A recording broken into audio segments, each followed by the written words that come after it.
السلام علیکم ورحمۃ اللہ وبرکاتہ۔ الحمد للہ رب العالمین والعاقبۃ للمتقین والصلاۃ والسلام علی رسولہ الکریم۔ محترم حضرات، ہم منتخب احادیث کے سلسلے میں آپ سے درس حدیث کر رہے ہیں، اور آج اس کا درس نمبر 3 ہے اور حدیث نمبر 2 ہے ایمانیات کی۔ عن ابی بکر رضی اللہ تعالی عنہ قال قال رسول اللہ صلی اللہ علیہ وسلم من قبل منی الکلمۃ التي اردت على عمی فردها علی فہی له نجاۃ، رواہ احمد۔ صحیح حدیث ہے۔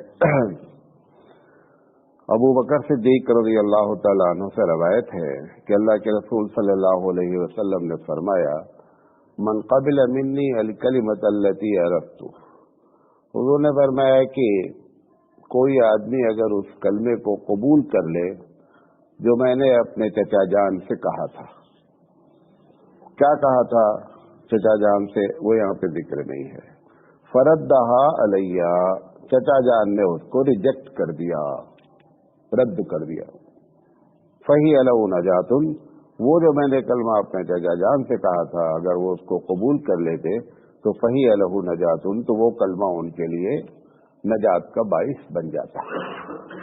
وہ جو کلمہ پیش کیا تھا انہوں نے، اللہ کے رسول صلی اللہ علیہ وسلم نے، وہ کلمہ تھا لا الہ الا اللہ محمد رسول اللہ۔ اپنے چچا جان کو بہت سمجھایا آپ نے کہ چچا جان آپ اس کلمے کو قبول کر لیں۔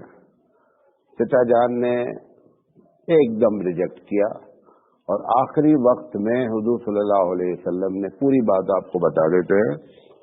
چچا جان کو یقین کامل تھا کہ محمد صلی اللہ علیہ وسلم اللہ کے رسول ہیں۔ جب کبھی ہوتا تھا کہ آپ اس کو بولیے، وہ کہتے تھے یہ کبھی نہیں بولیں گے، بولیں گے نہیں۔ لوگ اس بنیاد پر آپ کو ستاتے تھے، آپ کے ساتھ اسٹینڈ کرتے تھے کہ کوئی بھی اگر میرے بھتیجے پر ہاتھ اٹھایا تو اس کی خیریت نہیں ہے۔ ساری بات ہوتی تھی، لوگ کہتے تھے کہ جب سب کچھ آپ کرتے تھے اس کو قبول کریں، تو قبول نہیں کریں گے۔ جب آخری وقت آیا، اللہ کے رسول صلی اللہ علیہ وسلم، کیونکہ قریش کے خاندان میں کچھ علامتیں ہوتی تھی کہ جو لوگ آخری وقت کا ہوتا تھا تو ان کو دیکھ کر اندازہ لگ جاتا تھا کہ اب ان کی زندگی کے چند دن باقی ہیں، کچھ چہرے پر ایسے آثار ہو جاتے تھے۔ جا کر کے حضور صلی اللہ علیہ وسلم نے چچا سے کہا کہ آپ اس کو قبول کریں۔ بغل میں جو ہے پیچھے ابو جہل کھڑا تھا۔ ابو جہل نے جب نبی کریم صلی اللہ علیہ وسلم کی بات کہی کہ سنی کہ یہ کہہ رہے ہیں، تو انہوں نے اشارہ بھی کیا، بعض روایت پہ آتا ہے، اور آخری وقت جو ان کا آخری وقت تھا، انہوں نے کہا کہ میں اپنے باپ دادا کے دین پہ مر رہا ہوں۔ یہ کہتے جب یہ کہا، اللہ کے رسول صلی اللہ علیہ وسلم بہت غمگین ہوئے۔ بعض روایت میں ہے حضور نے یہاں تک بھی کہا کہ آپ اگر سب کے سامنے نہیں کہنا چاہتے ہیں، آپ میرے کان میں کہہ دیجیے، تو بھی میں اللہ کے دربار میں گواہی دوں گا کہ میرے چچا نے کہا ہے یہ۔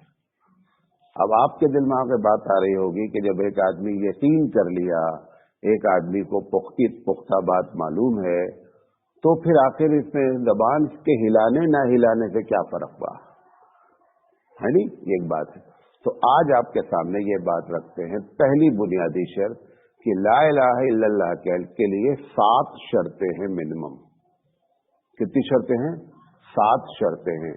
وہ 7 شرطیں جب مکمل ہوں گی، 3 اس میں بنیادی ہیں، جب وہ مکمل ہوں گی تبھی آپ ایمان کے دائرے میں انٹر ہوں گے۔ آپ کسی اسکول، کسی تھاٹ کے بارے میں یقین رکھتے ہیں کہ بہت اچھا اسکول ہے، یہاں پڑھانا چاہیے، لوگوں کو مشورہ دیتے ہیں، اپنا ایڈمیشن یا اپنے بچے کا ایڈمیشن کراتے نہیں جاتے، وہاں تبلیغ کرتے ہیں، ایڈورٹائز کرتے ہیں، سب کچھ کرتے ہیں، اس کی فضیلت میں گھنٹوں تقریر کرتے ہیں، لیکن جب اپنا داخلہ یا بچے کا داخلہ ہوتا ہے، لینا ہوتا ہے، تو اس فارم پہ سگنیچر کرنے کے لیے تیار نہیں ہے۔ کبھی بھی آپ اس اسکول کے اسٹوڈنٹ نہیں بن سکتے۔ لازم ہے कि आपकी सारी पहले की कार्रवाई जो कुछ भी है अप्रिशिएट की जाएगी, लोग उसकी सराहना करेंगे, लेकिन आप उस कॉलेज के स्टूडेंट नहीं हो सकते। सेम यही बात है। तो वो 7 शर्तें क्या हैं, एक एक आपके सामने रख रहे हैं। यहाँ पर जो बात कही गई कि हमने अपने चचा जान पर वो कलमा पेश किया, लेकिन उन्होंने क्या कर दिया, फरद्दहा, और उन्होंने क्या कर दिया, रिजेक्ट कर दिया। रिजेक्ट इस माने में नहीं किया उन्होंने कभी भी कि जो तुम बात कह रहे हो ये झूठी है। और लोगों को भी, लोग भी आकर के जब बोलते थे तो कभी भी अबू तालिब ने नबी के बारे में ये न सोचा न बोले कि ये जो कह रहा है मेरा भतीजा ये झूठ कह रहा है, बल्कि ये बड़ा अच्छा आदमी है। ऐसी कोई बात कभी भी चचा जान ने नहीं की। यही वजह हुई, बुखारी की रवायत है कि परवरदिगार आलम जो है अजाब की बहुत सी कैटेगरीज हैं, अलग अलग तरीके का अजाब है। हुजूर ने फरमाया कि सबसे हल्का अजाब हमारे चचा जान को मिलेगा, ये बुखारी की रवायत है। और लेकिन उनको महसूस होगा कि ये सबसे खतरनाक अजाब है। आपने फरमाया कि उनके पैरों में जो है वो आग की चप्पल पहना दी जाएगी, और जिसकी वजह से उनका दिमाग, मिसाल देकर आपने फरमाया, ऐसे पक रहा होगा जैसे हांडी में पानी पकता है। लेकिन ये बुखारी की रवायत है, कोई इधर उधर की रवायत नहीं है। ये अलग बात है कि शिया हज़रात इन तमाम रवायतों का इनकार करते हैं, वो एक अलग टॉपिक है। लेकिन नबी करीम सल्लल्लाहु अलैहि वसल्लम, ये क्यों सबसे हल्का अज़ाब? सब कुछ पाया गया लेकिन कबूलियत नहीं पाई गई, कबूल नहीं किया। इस वजह से जो है वो ईमान की कैटेगरी में दाखिल नहीं हो पाए। अब वो जो 7 शर्तें हैं वो आपके सामने बुनियादी तौर पे बताते हैं। अभी तो ये बात छेड़ी है तो बहुत लंबी चलेगी बातें, क्योंकि जब तक ईमान का मामला क्लियर नहीं होगा तब तक कोई चीज भी क्लियर नहीं हो सकती। कितने लोग हैं मुझसे सवाल करते रहते हैं, मौलाना एक आदमी बड़ा नेक है, नोबेल प्राइज पाया हुआ है अमन शांति के लिए, लोग उसकी मिसाल देते हैं और लोगों की भलाई के लिए समाज सेवा है, सारा दुनिया भर की बातें हैं, तो क्या वो जन्नत पे नहीं जाएगा? ठीक है, हम उसके एहतराम में बोलते नहीं हैं, लेकिन आपको एक मिसाल देते हैं कि एक स्पोर्ट में दौड़ का कंपटीशन हो रहा है, लोग दौड़ रहे हैं। हमारे स्कूल में 100 बच्चे कंपटीशन में आए, एक बच्चे ने 100 मीटर का जो रन है वो 2 मिनट में मुकम्मल किया। मिसाल दे रहा हूँ, 2 मिनट में उसने मुकम्मल कर लिया। मैंने उसको चैंपियन डिक्लेयर कर दिया अपने स्कूल में कि ये बच्चा चैंपियन है। एक दूसरे स्कूल का बच्चा आया और आकर के बोला कि तुम 2 मिनट वाले को चैंपियन, मैं तो 1.5 मिनट में दौड़ सकता हूँ, आप मुझे दौड़ा लीजिए। आप ये सर्टिफिकेट निकालिए इनसे, मुझे दीजिए, दौड़ा लीजिए। मैं 1.5 मिनट में 100 मीटर कंप्लीट करता हूँ। मैं उसको बोलूंगा भाई साहब आप 1.5 मिनट में नहीं, 1 मिनट में भी कंप्लीट करें। आप हमारे स्कूल में रजिस्टर्ड नहीं है, आपका अच्छा दौड़ना मेरे किसी काम का नहीं है। अपनी जगह पर you are a very good, लेकिन हमारे रिकॉर्ड के मुताबिक जब तक हमारे यहाँ रजिस्ट्रेशन नहीं होगा तब तक हम तुम्हारी किसी अच्छाई को तस्लीम करने के लिए तैयार नहीं हैं। ऐसे ही इस्लाम में ईमान रजिस्ट्रेशन है। रजिस्ट्रेशन करा लिया गया तो आपकी हर चीज रिकॉग्नाइज होगी, हर चीज के बारे में अल्लाह ताला चाहे वो उस पर सजा दे चाहे वो उस पर अज़ाब दे, दोनों मतलब सवाब दे। और अगर रजिस्ट्रेशन ही नहीं कराया गया है, ईमान ही नहीं हुआ है, तो अज़ाब के अलावा सवाब मिल ही नहीं सकता है, ये नामुमकिनात में से है।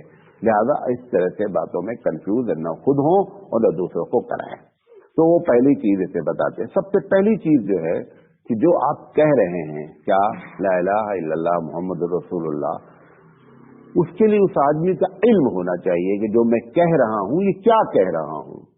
मैं एक मरतबा गालिबन आपको बताया, हमारे एक पंडित जी आते हैं गांव में, तो पंडित जी को किसी ने बता दिया है कि एक कलमा मुसलमान लोग बोलते हैं कि अगर वो कलमा बोल लोगे तो जन्नत में चले जाओगे। तो पंडित जी मेरे पीछे पड़ गए कि मौलाना साहब आप मेरे बहुत अच्छे दोस्त हैं, वो कलमा मुझे बुलवा दीजिए। تو کیا کلمہ ہے وہ؟ میں نے کہا کہ لا الہ الا اللہ محمد رسول اللہ ہے۔ کہا میں بھی بولوں گا۔ وہ کسی طرح لڑکھڑا کر کے بول کر کے وہ سمجھ رہے کہ میں کامیاب ہو گیا۔ نہیں، وہ جو بولا گیا ہے اس کے لیے پہلی شرط کیا ہے؟ علم ہونا چاہیے کہ آپ نے کہا کیا ہے۔ بخاری کی روایت ہے، اللہ کے رسول صلی اللہ علیہ وسلم نے فرمایا ہے کہ اسی لیے ایک بات اور بتا دیں بریکٹ کی، کسی بھی مسئلے کو سمجھنے کے لیے یہ بنیادی پالیسی، بنیادی اصول ہے، کسی بھی مسئلے کو اسلام میں سمجھنے کے لیے ایک حدیث کبھی کام نہیں کرتی۔ سپر مارکیٹ لگانے کے لیے کے لیے بڑا میل لگانا پڑتا ہے، تب سپر مارکیٹ جا کر بنتی ہے۔ ہزاروں لوگ انٹرنیٹ کے ذریعے، کسی شخص کے ذریعے ایک حدیث لے کر کے اور پھر کیا کرتے ہیں، وہ ہلدی کی گانٹھ لگا کر کے سمجھتے ہیں ہمارے پاس پنساری کی دکان ہے۔ ایسا نہیں ہے۔ میں نہیں کہہ رہا ہوں کہ ہر آدمی عالم ہو جائے گا۔ جس ٹاپک پر آپ بولنا چاہتے ہیں، جس ٹاپک پر آپ نظریہ رکھنا چاہتے ہیں، جس ٹاپک کی تبلیغ کرنا چاہتے ہیں، اس سے ریلیٹڈ ساری باتیں کمپلیٹ اگر آپ کو نہیں معلوم ہوگی تو خود بھی گمراہ ہوں گے اور دوسروں کو بھی گمراہ کر کے بیٹھیں گے۔ یہی ہو رہا ہے۔ ہمارے ایک رشتے دار ہیں، میں نام نہیں لوں گا، وہ تقریر بہت ہماری سنتی ہیں۔ ان کی بچی نے نیٹ پہ ایک حدیث نکالی کہ حدیث اللہ کے رسول، صحیح حدیث ہے، اللہ کے رسول صلی اللہ علیہ وسلم نے فرمایا کہ اگر کسی آدمی کی ہوا خارج ہوئی، آواز نہیں آئی اور بدبو نہیں آئی تو وضو نہیں ٹوٹتا۔ حدیث صحیح ہے، ایک دم پرفیکٹ حدیث ہے، حدیث کے میں کوئی کلام نہیں ہے۔ وہ بچی نے امی کو بتا دیا، امی 3 سال تک ایسے ہی نماز پڑھتی رہی۔ میں پہنچا اچانک تو کہا کہ بیٹا یہ ہم بہت پریشان ہیں، یہ جو ہے تمہاری بہن بولتی ہے کہ اگر ہوا خارج بھی ہو گئی لیکن آواز نہیں آئی، بدبو نہیں آئی تو وضو نہیں ٹوٹتا۔ اور میں اس کو بہت سمجھاتی، کئی مرتبہ بولا بھی کہ احمد سے پوچھو، لیکن پوچھتی نہیں۔ کیا مسئلہ ہے؟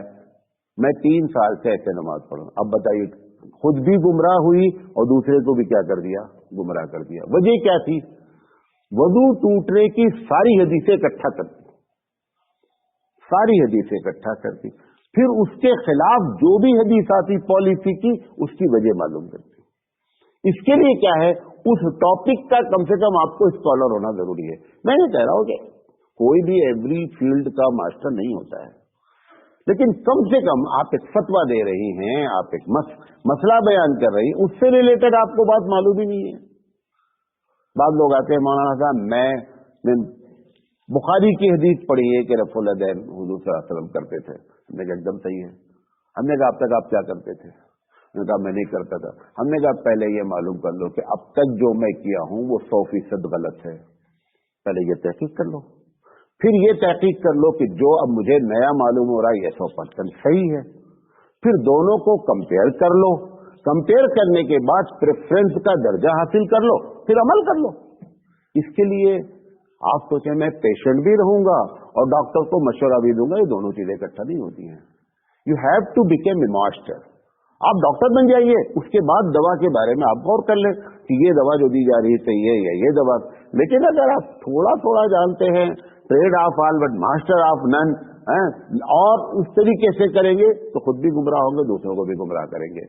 تو اس لیے اس ایمانیات کے بارے میں یہ بنیادی چیز، اس سے ریلیٹڈ ساری، کیونکہ الگ الگ حدیثیں آئیں گی ایمان کے بارے میں، جس نے لا الہ الا اللہ کا جنت میں داخل ہوا۔ اب آپ بتائیے، جس نے لا الہ الا اللہ کا جنت میں داخل ہوا تو یہاں نماز پڑھنے کا ہی کوئی ہے یار؟ نماز پڑھنے کی کیا ضرورت ہے؟ لا الہ الا اللہ تو بول چکے ہو نا، پھر شراب سے بچنے کی کیا ضرورت ہے؟ زنا سے بچنے کی کیا ضرورت ہے؟ بھائی لا الہ الا اللہ پڑھ رہے ہیں، یہ ایسے نہیں ہوتا ہے۔ ایسے کر کے لوگوں کو برباد کیا جا سکتا ہے، لوگوں کو ہدایت سے نہیں لایا جا سکتا ہے۔ ہزاروں لوگ ہیں، ایک ایک حدیث یہ جتنے لوگ آپ اچھا جمعہ سب لوگ نماز پڑھنے کیوں آتے ہیں؟ بہت سی وجوہات ہوں گی کہ بھائی 5 وقت نہیں آ سکتے ہیں، بزی رہتے ہیں، لیکن ایک بڑا طبقہ جمعہ کے علاوہ آتا ہی نہیں ہے کسی دن بھی۔ صحیح بات ہے کہ نہیں ہے؟ کیوں آتا ہے وہ؟ اس کو تم نے بتایا مولانا صاحب کہ ایک جمعہ اگر پڑھ لیتا ہے تو اگلے جمعہ تک کے سارے گناہ معاف ہو جاتے ہیں۔ وہ بیوقوف ہے جو 7 دن آوے؟ तो एवरीथिंग वो डिलीट करवा चुका है, उसे क्या जरूरत है आने की कि वो हर दिन जो हर वक्त 5 वक्त नमाज पढ़ना है। तुमने बेवकूफी की का काम किया है।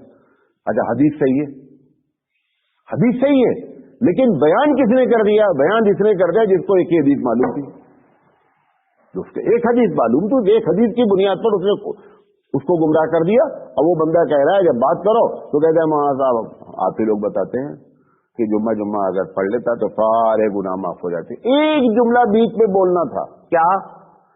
जुमा नमाज पढ़ने से बीच के जितने गुनाह सगीरा हैं सब माफ हो जाते हैं, गुनाह कबीरा कभी नहीं माफ होते हैं जब तक कि गुनाह कबीरा के लिए तौबा ना की जाए। ये जुमला वो नहीं बोला, नंबर 1। नंबर 2, हुकूक कभी नहीं माफ होते, चाहे तुम एक जुमा नहीं 100,000 जुमा पढ़ो, हुकूक नहीं माफ होते। भारत के लोग या एशिया के इस इलाके के लोग, एक बड़ा तबका कब हज करने जाता है? कब हज करने जाता है? जब सारी चीजें उसकी क्या होती हैं, डैमेज होने लगती हैं तो हज करने जाता है। वजह क्या है? उसको समझाया क्या गया है कि जब हज करके बंदा आता है तो ऐसा हो जाता है जैसे कि गोया माँ के पेट से पैदा हुआ। अब वो सोचता है करते रहो गुनाह, करते रहो, आखिरी वक्त में जा करके एक बटन दबाएंगे और सब डिलीट हो जाएगा और दूध के धोए रुमाल के पोछे हुए एकदम फ्रेश होकर के आ जाएंगे। इसी चक्कर में वो पूरी जिंदगी हज को क्या करता रहता है? डिले करता रहता है। गड़बड़ी किसने पैदा की? गड़बड़ी हमने पैदा की, मौलाना साहब ने गड़बड़ी पैदा की। बताते कि इसकी तशबीह क्या है। अच्छा, एक आदमी ने हज, एक आदमी के हज 20 साल के ऊपर फर्ज हो गया मिसाल के तौर पर, उसके पास इतने पैसे आ गए, लखपति हो गया, करोड़पति हो गया, हज करने नहीं जा रहा है। क्यों नहीं जा रहा है? उसी चक्कर में नहीं जा रहा है। हज के डिले का जो गुनाह हुआ है वो क्या होगा? वो तो गुनाह होगा। अब दादा आप ये कह सकते हैं कि मौलाना साहब वहां से सब माफ हो जाएगा, ये जो डिले किया ये भी माफ हो जाएगा। चलो ये भी माफ, और इस दरमियान में मर गया तो क्या होगा? तो एक फर्ज के तारीख समझते, छोड़ने वाला, एक फर्ज का छोड़ने वाला उसके रिकॉर्ड में लिखकर खड़ा किया जाएगा क़यामत में, देख पकड़ अपना रिजल्ट, और तूने एक फर्ज छोड़ा है। किसे ये बात मालूम है कि मैं 60 के बाद जाऊंगा और 60 तक हमारा रजिस्ट्रेशन पक्का है, मौत आ नहीं सकती, मलकुल मौत आ गए तो उनको कार्ड दिखला देंगे, देख बेटा मेरा रजिस्ट्रेशन 70 साल का है, तू बीच में कहाँ आ गया? कुछ नहीं है। लेकिन ये सारी बातें ना बता करके एक हदीस बता दी जाती है और उसकी वजह से गुमराहियां हम चाहे अकीदे की फैले या अमल की फैले, इस तरीके से गुमराहियां हम क्या करते रहते हैं, फैलाते रहते हैं। लिहाजा ये बात बताना चाहते हैं कि इस ईमानियात के मामले में ये बुनियाद है, बक्या इसके नीचे सारी चीजें हैं। सबसे पहला काम जो है वो आदमी को ईमान के बारे में एकदम पक्की बातें मालूम होना चाहिए, एकदम जर्रा बराबर नहीं ढील होना चाहिए, सारी बातें एक साथ होना चाहिए। क्योंकि ला इलाहा इल्लल्लाह मुहम्मदुर रसूलुल्लाह इसमें बुनियादी चीज है जिसके कहने पर बंदा मुसलमान होता है, ईमान में दाखिल होता है। तो उसके लिए 7 शर्तें हैं। कितनी शर्तें हैं? 7 शर्तें। अभी मैं ये नहीं बता रहा हूँ उसकी तशरीह तो हम बाद में करेंगे, अभी आगे हदीस जो आ रही है तशरीह तो हम बाद में करेंगे, लेकिन पहले ये बुनियादी चीजें 7 है उसके साथ होनी चाहिए। उसमें से एक चीज मैंने आपको बताई कि इल्म होना चाहिए कि जो कह रहा है वो जाने। अल्लाह के रसूल ने बुखारी में क्या फरमाया? बुखारी शरीफ की रिवायत है कि जो शख्स इस हाल में मरा कि ला इलाहा इल्लल्लाह का इल्म हो वो जन्नत में दाखिल होगा। और यहाँ ये भी नहीं कहा है कि डायरेक्ट जन्नत में जाएगा, कब जाएगा ये अभी नहीं लिखा हुआ है, कब की बहस बाद में करेंगे। जन्नत में जाना अलग है और कब जन्नत में जाना अलग है, और डायरेक्ट जन्नत में जाना अलग है और इनडायरेक्ट जन्नत में जाना अलग है। वाया जहन्नम जन्नत में जाने का एक रास्ता है, जन्नत में डायरेक्ट जाने के लिए एक अलग रास्ता है, और जन्नत जहन्नम हराम हो जाए वो एक अलग चीज है। कि जहन्नम हराम होने का मतलब होता है कि हराम में तो जन्नत में डायरेक्ट जाना ही जाना है। ये सारी हदीसें आएंगी इंशाल्लाह, तो इंशाल्लाह हम उस पर बात करेंगे। आज हमने सिर्फ इल्म पर बात की है कि पहली शर्त क्या है कि उसको मालूम होना चाहिए कि वो कह क्या रहा है, तब वो जन्नत में दाखिल होगा। इंशाल्लाह हम इस पर लगातार बात करते रहेंगे। अल्लाह ताला से दुआ है कि अल्लाह ताला हमें सही बात कहने की और आपको सही बात समझने की तौफीक अता फरमाए। वाखिर दावाना अनिल हम्दुलिल्लाह।